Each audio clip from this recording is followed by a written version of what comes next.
everybody, it's Coffee Morning with Carlos Morale, where I play a game based upon top secret criteria whilst drinking my morning coffee until my cup is dry. And today we're going to be playing Brink of Consciousness, Dorian Gray Syndrome, the Collector's Edition, which is a hidden object adventure developed by MagicIndie and published by Viva Media back in 2012. After a short period of internet research, I've concluded that the phrase, "don't judge a book by the cover," has been used over 5 billion times. And that's stupid because you should definitely judge books by the cover, since there are entire marketing departments who construct these things specifically so you'll be able to tell if you're going to like it or not. Mind you, what's good for books doesn't always apply to the world of computer video cartridge disc consoles. Take this fucking Cobblers as an example. At best, I could describe this as a bit of a fucking mess with a hideous clash of colour, multiple vile fonts, and my personal bugbear, the rogue, uncapitalised I in Dorian.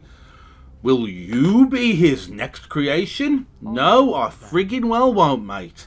Unfortunately, because I'm a curious George, and also because when it comes to indie game puzzles I have all the self-control of a dog at an unguarded dinner table, I end up with these games in my collection anyway, sitting there, judging me. Now, to be fair, if you're hearing this, I am beyond surprised, because my immediate response would have been, "Oh my god, a hidden object game, they're the best, lol joke, okay bye."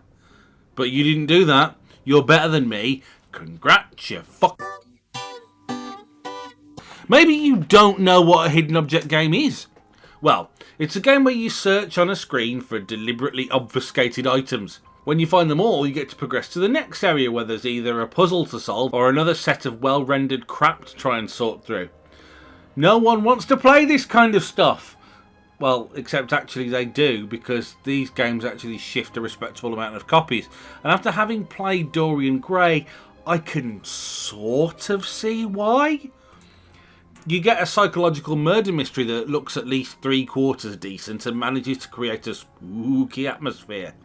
The puzzles are not too challenging, although there's a hard mode that removes hints and the option to skip, which would be more demanding, and the object's not so hidden that you can't make progress.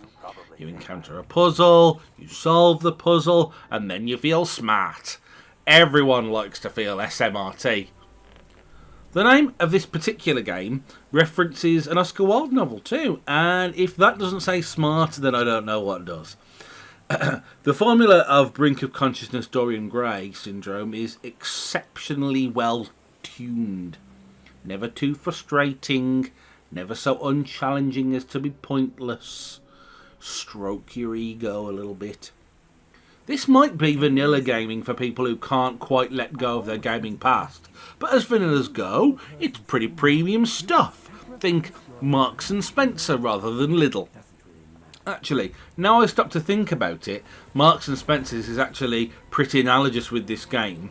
It's frequented by the middle-aged for the most part. It's decent quality but doesn't have any cool. If you were given it as a gift, you'd probably privately accept that it was pretty good, but would laugh about it in front of your friends. It's a little bit pretentious, but not enough to sort of really put you off.